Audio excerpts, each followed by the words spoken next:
Beshem Hashem, Naaseh, Nasser Vinarviach. Aujourd'hui, nous sommes le dimanche 16 des filles. Oui, on a fait 5 cours aujourd'hui, Manasseh.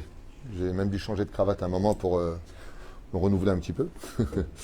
On est aujourd'hui donc le 16 du mois de avril et le 25 du mois de Nissan. Je suis racheté par, donc sur un enseignement du Rabbi de Lubavitch, Zecher Tzadik Vekadosh Ibracha, que son mérite protège tout le peuple d'Israël et qui prie pour nous pour la Géoula. Amen. Acheté par notre ami Binyamin Yaakov Ben Josian Israël. Bonheur, réussite pour lui ainsi que toute sa famille et réussite pour tous les projets du Rav Tuitou. Toda Rabba. Shem Evarech Otra Bechol Asher Lach Lechaim Tovim ou Shalom. Comme vous le savez, une grande réflexion aussi pour tous les malades d'Israël, bien sûr, les Nishmat Kol Mete Israël, et on commence tout de suite au Shiur. Nous avons dans la Torah une raison pour laquelle, Béhémet, on doit tous se poser des questions très puissantes.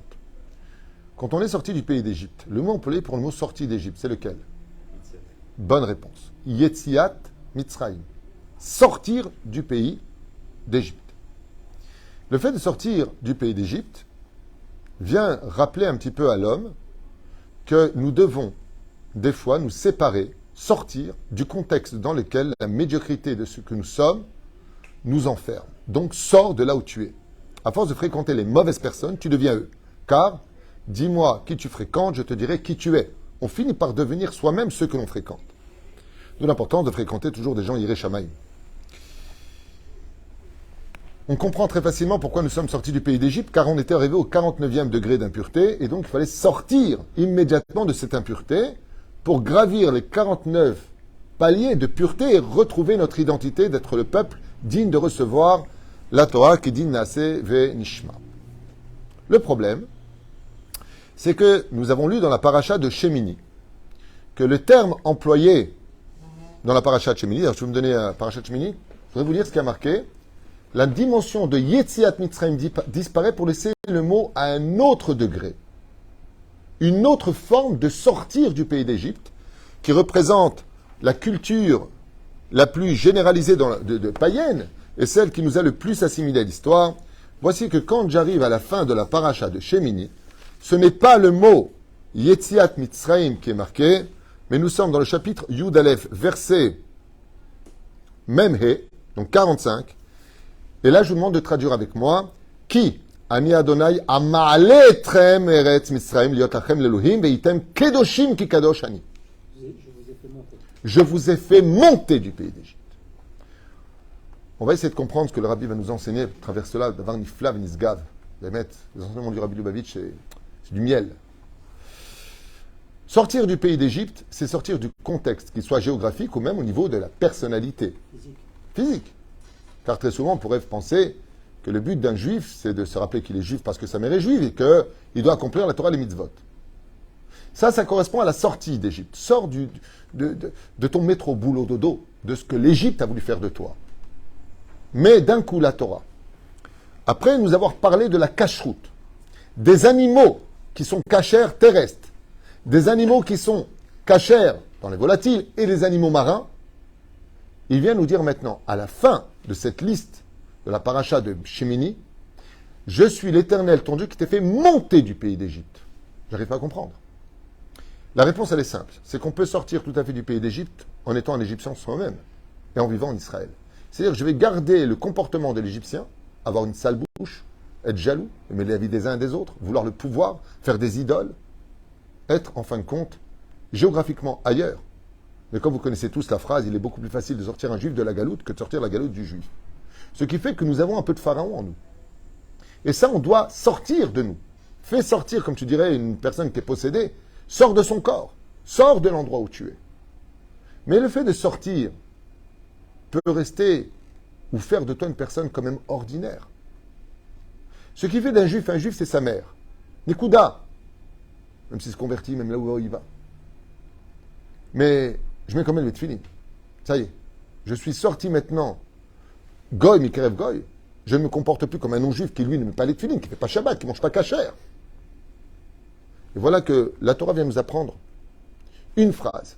Et cette phrase-là doit être toute notre vie devant nos yeux. Ça ne suffit pas de sortir du pays d'Égypte.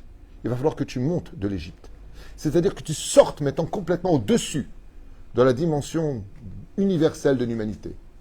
Car il existe un troisième degré d'être juif. Le premier naît d'une mère juive. Ta mère est juive, t'es juif. Quoi que tu fasses, t'es juif. Tu renies, tu fais ce que tu veux, tu vas à Lourdes, à droite ou à gauche. T'es Yehudi. Et personne ne peut te voler ça. C'est un cadeau sans retour. De l'autre côté, il faut être pratiquant. Je vous ai choisi? Non. Oui, je vous ai choisi. Donc pourquoi je dis non? Parce qu'on dit on est le peuple élu. Il n'y a pas marqué nulle part qu'on est un peuple élu. On est un peuple choisi. Asher Bahar Banu Kol Amim. Je vous ai choisi parmi toutes les nations. Dans quel but? Pour vous donner la Torah. Asher Bahar Banu Mikol Amim Venatananu et Torah Notana Torah. Ce qui fait de nous des juifs accomplis, pas des juifs de naissance. Accomplis, c'est la Torah de Mitzvot. Mais est-ce que cela est suffisant? Pour cela, il suffisait de sortir d'Égypte pour aller chercher la Torah hors Sinaï. Ah, donc on est sorti d'Égypte pour aller chercher la Torah.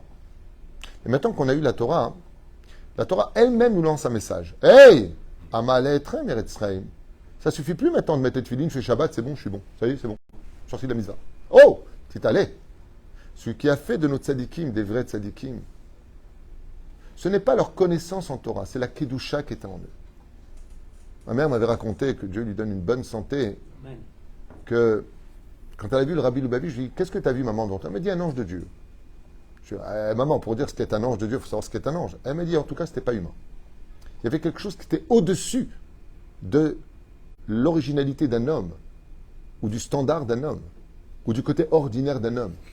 Il y avait quelque chose qui émanait de lui que les hommes n'ont pas. Vous savez pourquoi? Parce que le Rabbi n'est pas que sorti d'Égypte.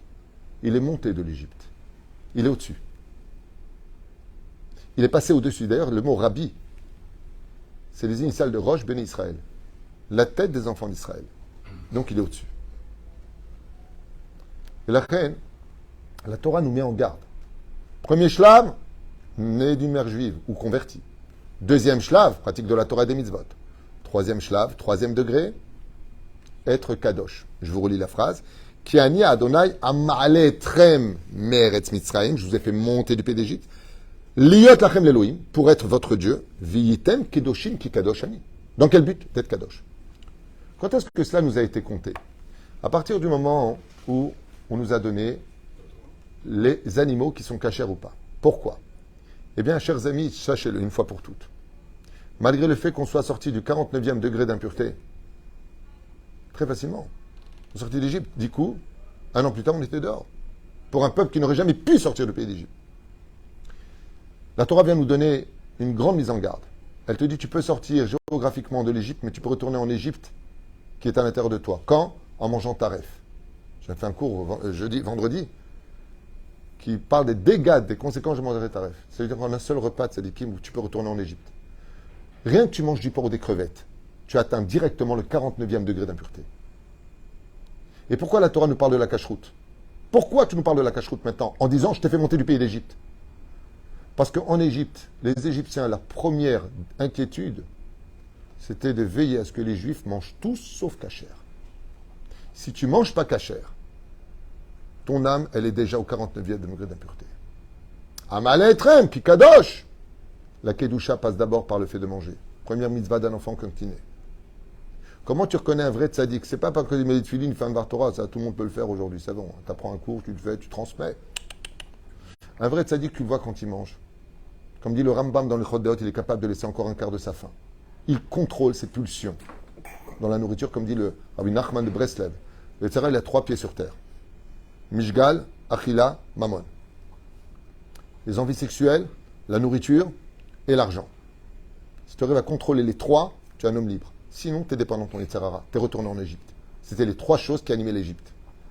La puissance, l'envie de l'argent, Shtufazima, la sexualité, et pour finir, la nourriture. Et c'est pour ça que Pharaon s'est inquiété de donner de la matzah pendant 210 ans aux enfants d'Israël, pour qu'elle soit indigeste pour eux, et qu'elle représente le pain du pauvre. C'est pour ça qu'on lui donne le titre le pain du pauvre. C'était le pain de l'esclave. Mais aussi le pain de la libération. Pour t'apprendre que tout comme Aman a été pendu sur la propre potence qu'il avait préparée à Mordechai, c'est cette même matzah que Pharaon a voulu punir les enfants d'Israël qui sera le symbole de la liberté du peuple d'Israël. C'est un sujet pour lui-même. Maintenant, Vadaï. Pourquoi la matzah était cachée? Parce que c'était la seule chose qui venait du blé et de l'eau. La farine et de l'eau. Donc c'était la seule chose qu'on mangeait cachère. Vous avez dit qu'il leur donnait non cachère. Vadaï, le poisson, tout ce qu'on avait.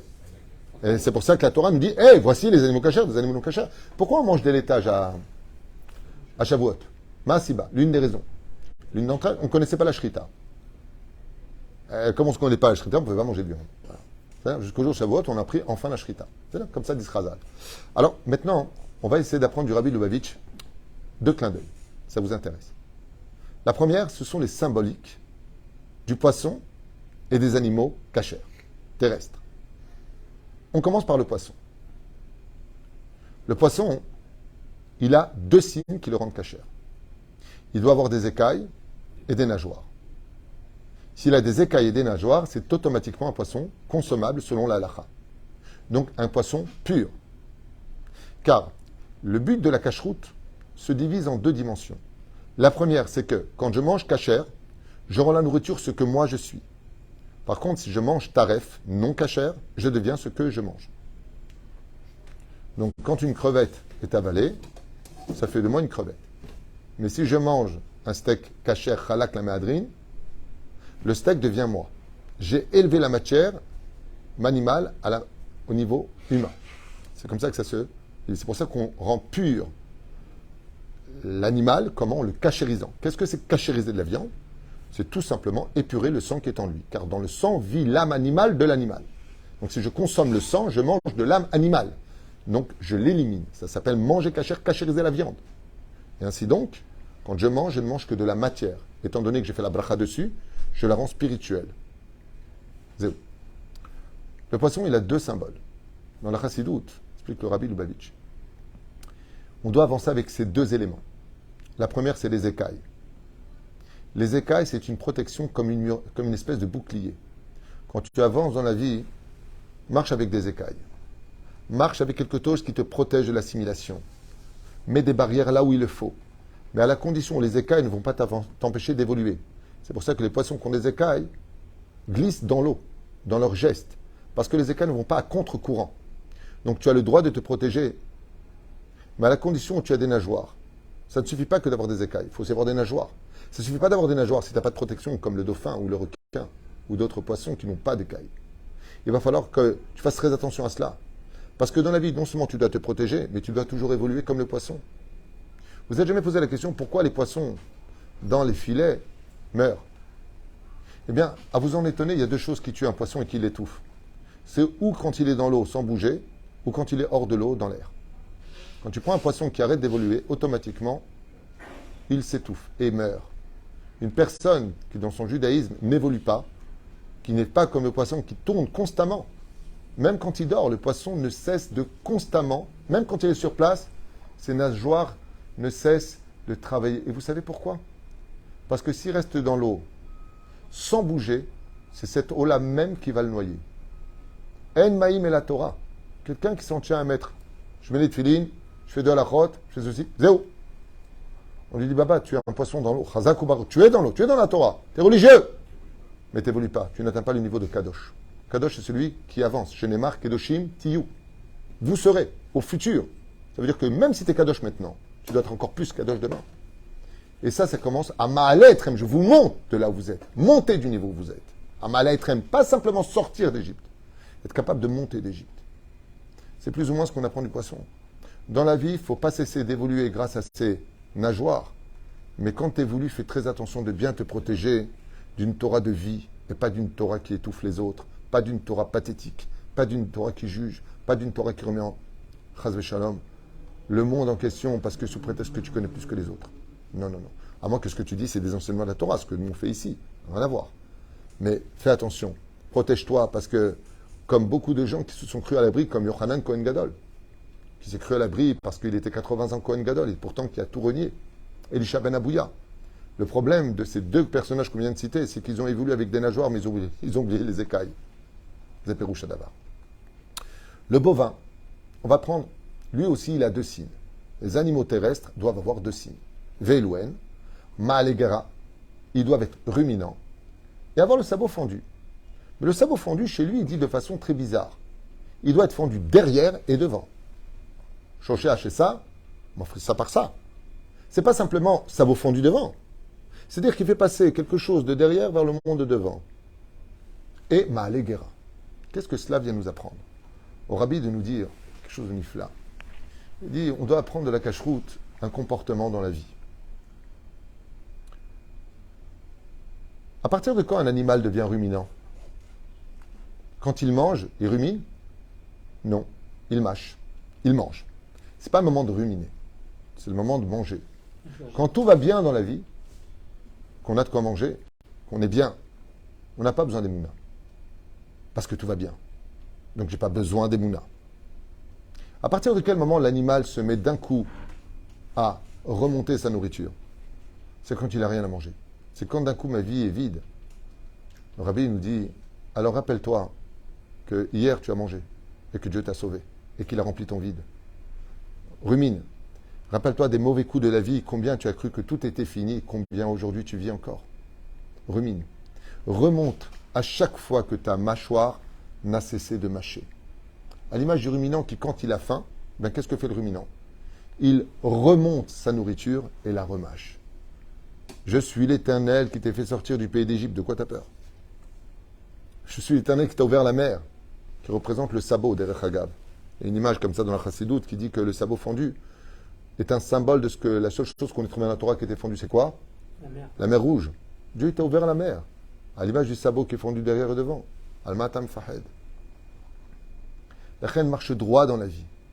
Ne te laisse pas définir par l'ongle dur du sabot.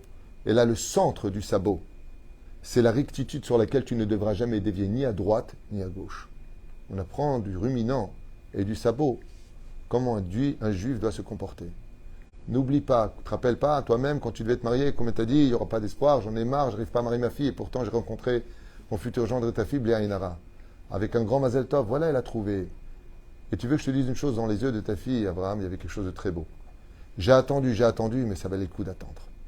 Voilà ce qu'il y avait dans ses yeux. Elle a trouvé, et ainsi je souhaite pour toutes les biens d'Israël, Bezrat Hashem, chaussure à son pied. Ça valait le coup d'attendre. Nachon? Et quand elle aura ses propres enfants, mais il est où mon mari? T'inquiète pas.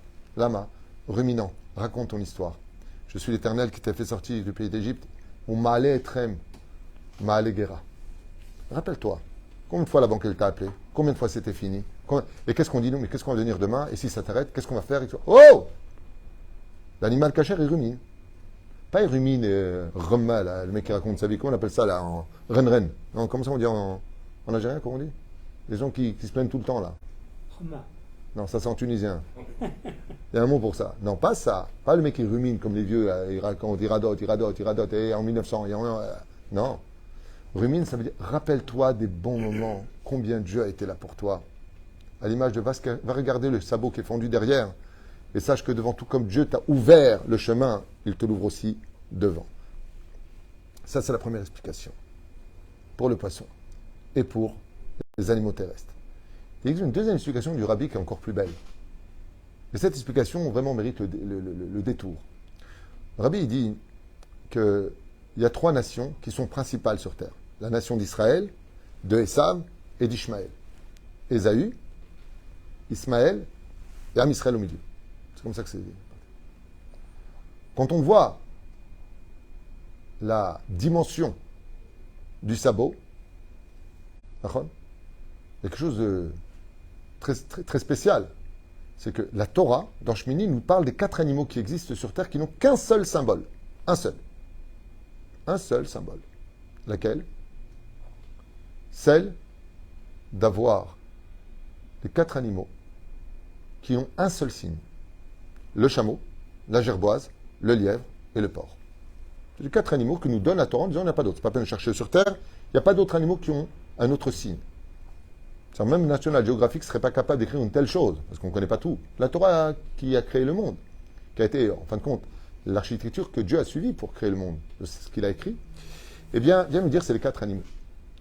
Et ces 4 animaux-là sont représentés par 2 nations. Dans la Kabbale, chez nous les Juifs, pas chez eux, Ishmaël est représenté par le chameau. Désert. Et le chameau, il a une grande particularité. Il n'a pas de sabot fondu, il a des doigts. Mais par contre, il a un signe. Lequel? C'est un ruminant. le chameau est un ruminant et il représente Ishmaël. Pourquoi? Parce que Ishmaël est quelqu'un qui va chercher la tradition de ses ancêtres et de la mettre constamment en pratique, mais qui vit dans le désert. C'est-à-dire au niveau de l'évolution de l'image, de la vie, du modernisme, il va utiliser Dafka et Sav. Et le symbole du dromadaire ou du chameau, à proprement dit, il est toujours dans le désert. Il sait se débrouiller dans son monde, mais la seule chose qu'il vit, c'est sa tradition. Par exemple, ils ont énormément gardé le respect dit des parents pour eux. La tradition de l'islam, jusqu'à aujourd'hui, elle est implantée, ancrée comme une vérité absolue chez eux. C'est l'image du ruminant. Il va chercher ce qui a été consommé et il le mâche dans l'actualité tous les jours. Par contre, Esav, l'Occident, lui, c'est pas du tout un ruminant. Lui représente les sabots fendus, le porc. Et le sabot représente la marche. C'est celui qui va de l'avant, mais qui ne donne pas des valeurs au passé. Avant, on avait honte d'être homosexuel. Avant, on avait honte d'être un voleur. Avant, on avait honte d'être vulgaire. Excusez-moi, c'est pas ce que je voulais dire. Je vous ai tutoyé, excusez-moi. Je me suis emporté. Aujourd'hui, eux, ils renient les valeurs du passé au nom du modernisme et au nom de l'avancée. Chez nous, les juifs, dit le rabbi, c'est pas du tout ça. On prend. Et du ruminant et du sabot fendu. Dans la vie, il faut savoir évoluer dans le modernisme, encore dans la tradition de nos parents. Shema bini musaravicha ve'al titosh Torah timecha. Nous sommes au centre. C'est-à-dire que ce qui représente l'un, c'est justement le ruminant pour le monde d'Ishmaël, et pour le monde d'Ésaü, c'est le sabot fendu. Pour le monde d'Ésaü, ce qui compte, c'est le modernisme. Avancer, avancer, avancer. Et les valeurs d'avant, oubliez l'histoire de France, machin, qu'on change de civilisation en France ou pas. Ça n'intéresse personne. Ce qui compte, c'est ce qu'il y a dans mes poches, comment je vais vivre mes vacances et comment je vais m'éclater. C'est l'avancée sans tenir compte de la tradition, de l'histoire. Je ne tiens pas compte. C'est pas important. Si, on va en faire des musées, comme les Indiens qui sont cloîtrés dans une espèce de parc à visiter.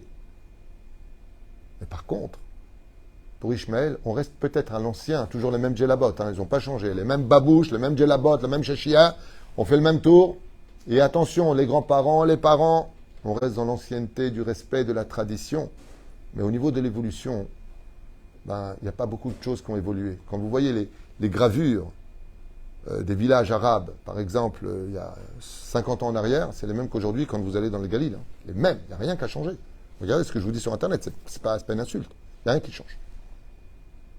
Le seul pays qui a été une surprise mondiale, c'est Dubaï. Ils ont fait venir tous les Occidentaux. Et Rabbi, il dit, nous, la différence qu'il y a, c'est qu'on doit manger le ruminant, garde tes traditions d'avant, Shabbat, Yom Tov, Nida, respecte ton père et ta mère, et en même temps, le sabot fendu. Avance dans la vie. Il y a des choses nouvelles, utilise-les, mais en gardant les traditions. Pas l'un sans l'autre, et pas l'autre sans l'un. Baruch Adonai Leolam. Amen. Amen.